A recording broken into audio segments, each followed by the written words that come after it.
Hi, this is Sherry Elliott Pope, and welcome back to How to Art. I have before you here a canvas that has been pre-primed with 2 coats of gesso and then an underpainting of shades of blue.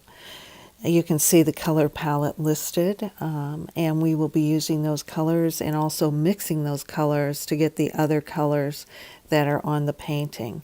So right now I'm laying down the sky area in some shades of white, and as you know, there's various shades of white. There's blue whites and yellow whites, etc. And so this is a blue white, and then I'll be mixing in some darker blues and violet colors. I'm creating some clouds, and so we're going to have the darker blues and violets and the shades of white as well. And so we're making some fluffy clouds and just creating the basic shapes here of the clouds and some of the highlights, and we're going to be coming in with the darker colors as well. But I don't want to go too dark because these clouds are in the distance and they are not my focal point.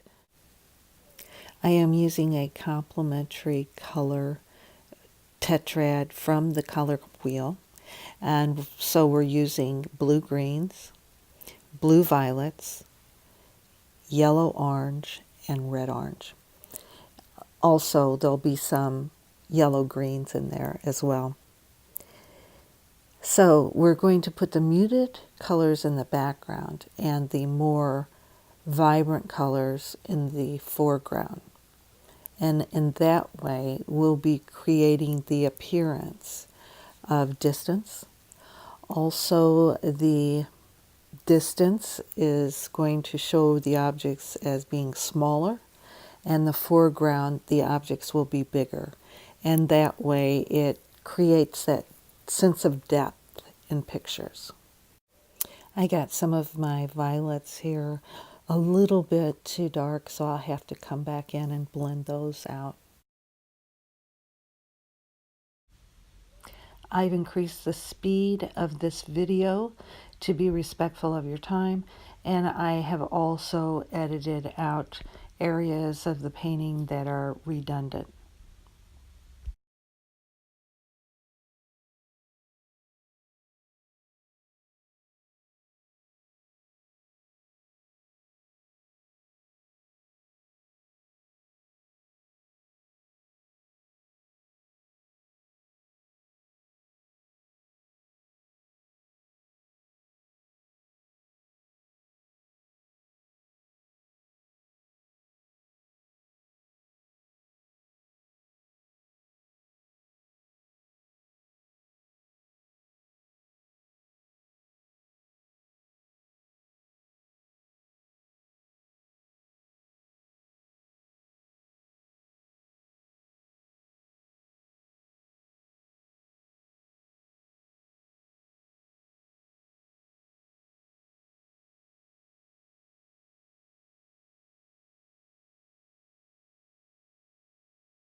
I am working on the distant mountains now.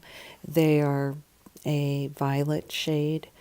They are in the distance, and so we're going to make use of artistic tool called atmospheric perspective. That's where things in the distance are obscured a bit by the atmosphere. And so you will generally see the distant mountains as a pastel blue or a pastel violet. I'm creating a winter scene, so I'm adding some snow on the mountains. I'm creating two mountains. One will be in front of the other. And watch how I make this happen.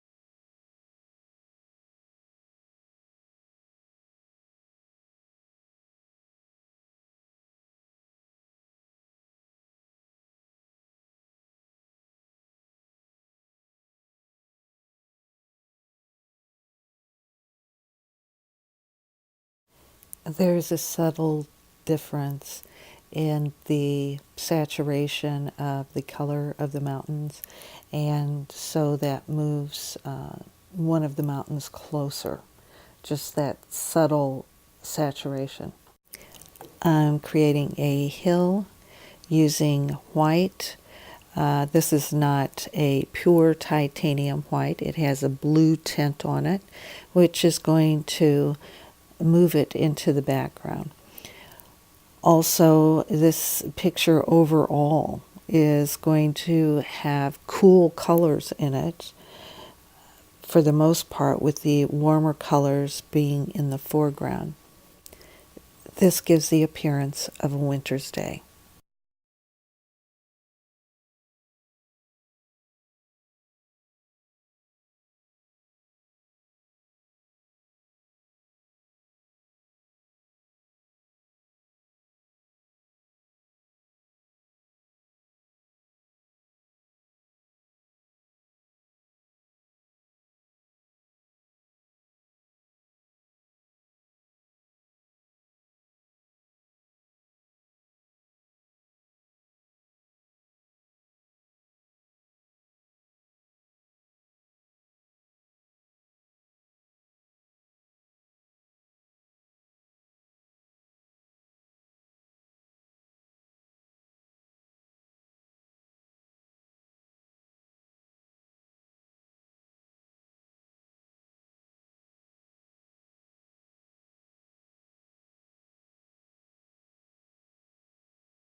I lost some of my snow on the mountain, so I'm reapplying that paint.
I'm using a small flathead brush to make the distant evergreens. I will also be using the muted color palette for these so that you can see that they are smaller and the colors are dull, and that pushes them in the background. I will be creating a larger pine tree or fir tree in the front of this picture, and you'll be able to better see the technique that I use to create these.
I'm going to add some shadows under the trees because the light source is in the background, and it will create a shadow on the front of these trees. The shadows, of course, will be covered with some snow, but you'll be able to still see that tint of the darker snow area.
Okay, let's create some trees on the other side of the picture.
I'm adding some snow to these evergreens, but the white snow is actually tinted green. So you will see first I'm applying the darker white green tint, and then I'll come back over that and use a little more white.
Rarely in nature will you see a line of trees without more trees behind it or in front of it.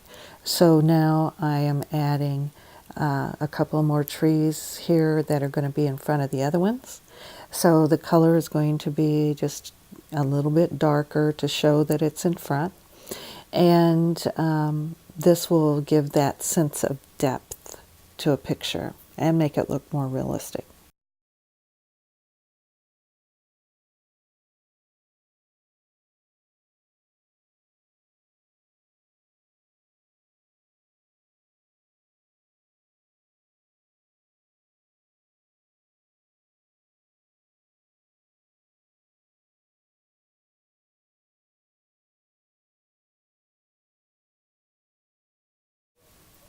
Okay, adding more definition to this mountain stream that has created our lake. So we're going to have partially frozen areas, and we're going to make that happen with some glazes. So stick around to see how you can use glazes to create that effect.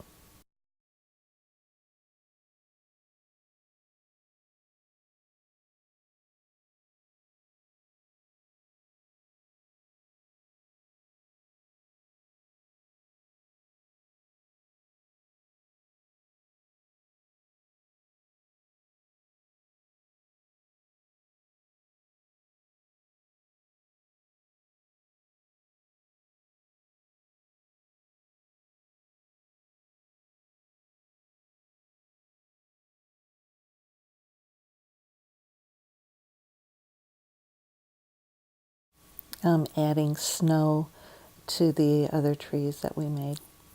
And if you look here, you can see the big difference between the trees that are in front versus the trees that are in back. Just the saturation of colors really makes that happen.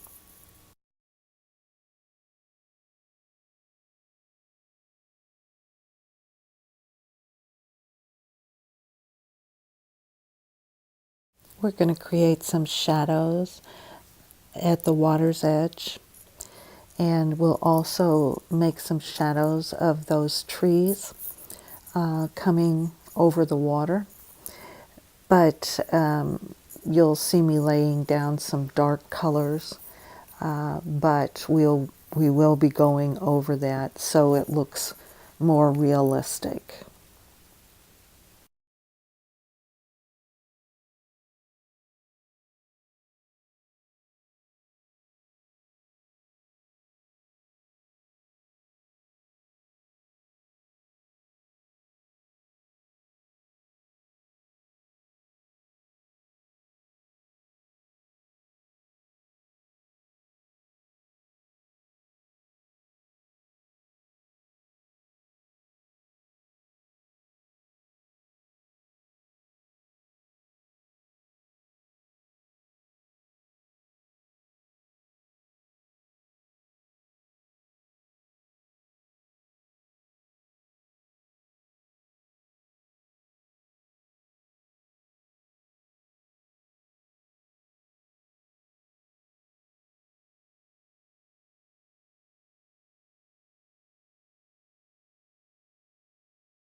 I've prepared a blue-violet glaze with some blending medium and water added to it. So I have a thin mixture, and the thin mixture allows the colors to shine through or come through, but it also gives it a more uniform appearance.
After applying the blue glaze and allowing it to dry, I prepared a white glaze.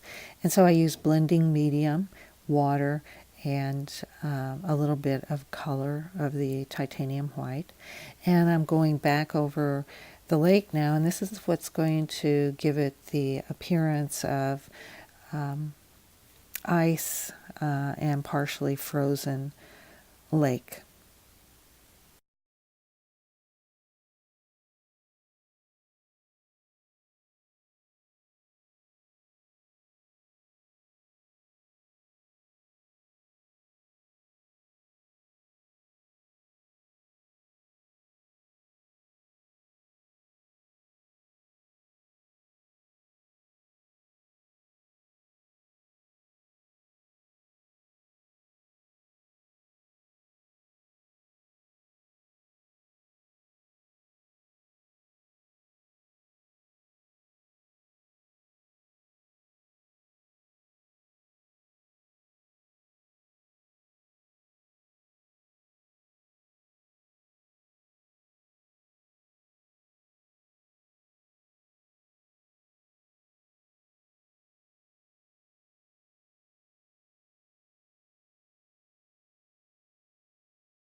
And as Bob Ross would say, here's my happy accident.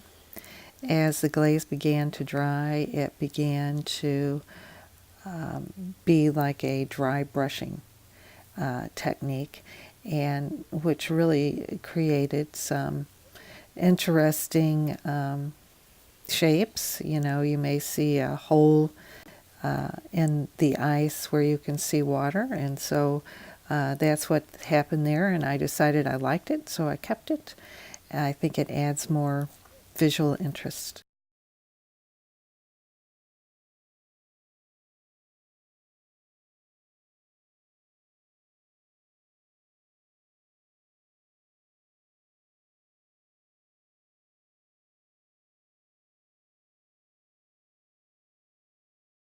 I allowed those glazes to dry, and now I'm drawing the big evergreen in the front.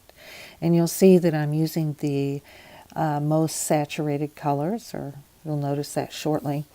And also I'm using warmer colors than I did in the background. And I'm making use of the Tetrad color, complementary color palette. And we had talked about earlier with the blue greens, blue violets, red oranges, and yellow oranges. And so even though this is muted, it is still a orange. It's still in the orange family.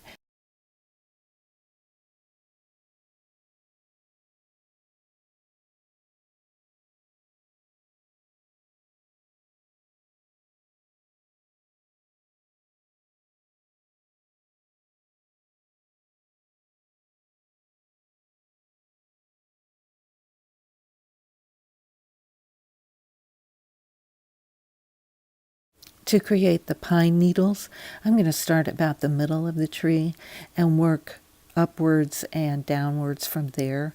Otherwise, your tree can really get out of proportion quickly. So we'll be working on both sides of that center branch. I'm bringing in my darker greens now. And so I'll be using several different shades of green to give it variety and to help it look more realistic.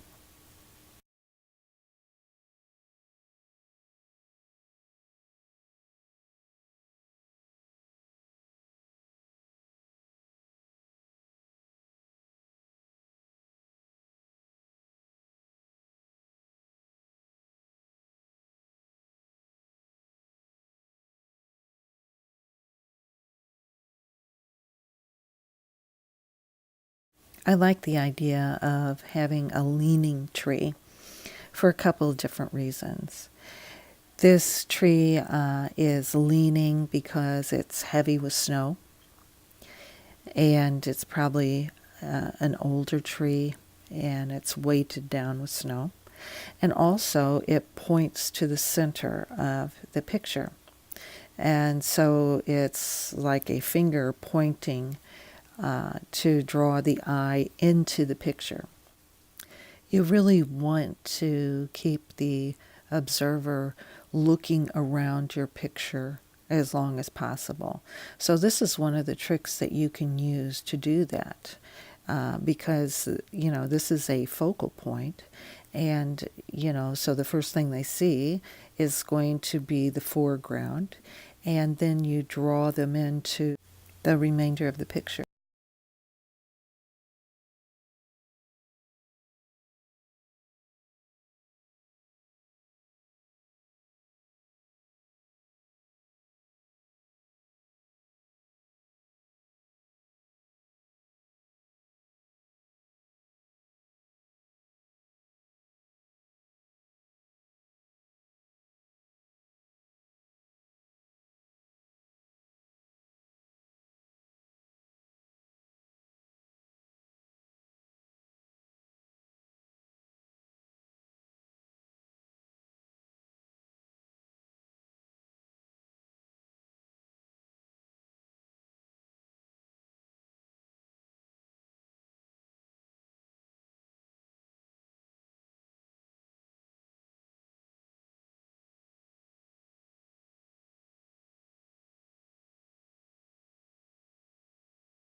I'm adding some red oranges in on top of the green.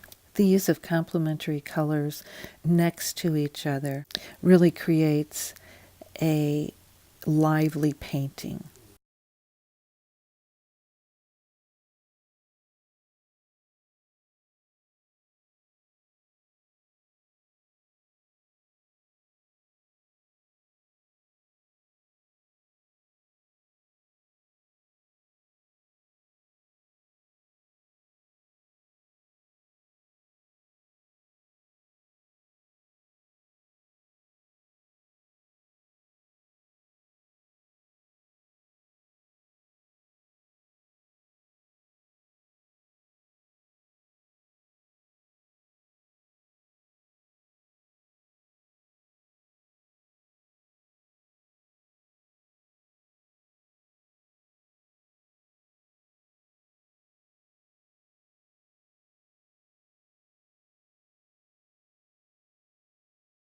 And we can't forget the snow.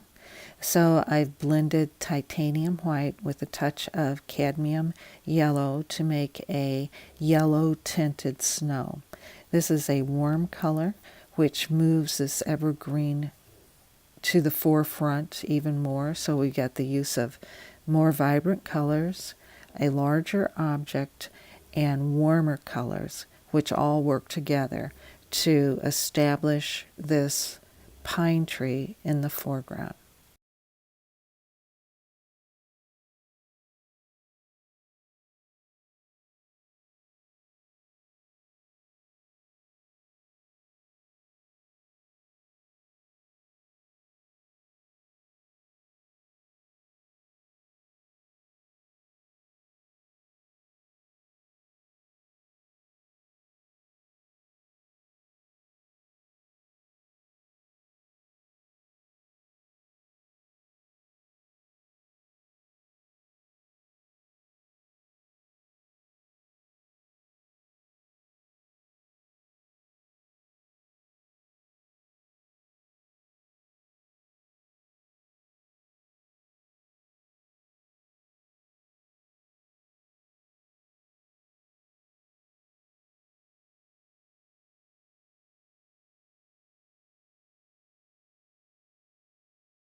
To add even more symmetry to this picture, I'm creating a tree. This is going to be a tree without any leaves on it because it's either late winter, early spring is kind of the timeline I'm thinking for this. So there'll be no leaves. We are using a color that's in the orange family. I use burnt sienna, cadmium red, cadmium yellow, and maybe a little white in there to create this color. And I'll be using variations of darker and lighter shades of this color. I've also used the tree branches like fingers that are pointing to the center of the picture, which draw the viewer into the picture to keep them looking at the picture longer.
I'm going to create some bark on the tree that has snow on it.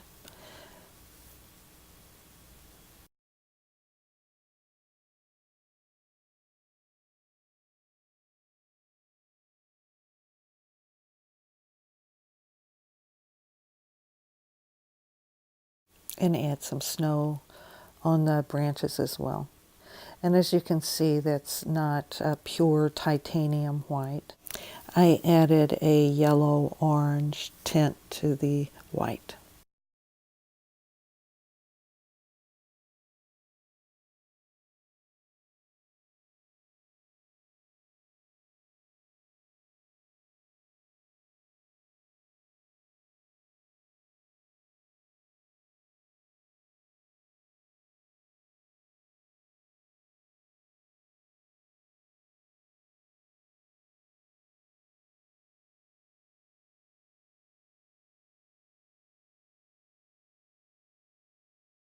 And we're finished. I'm pleased with the results. I hope you are too.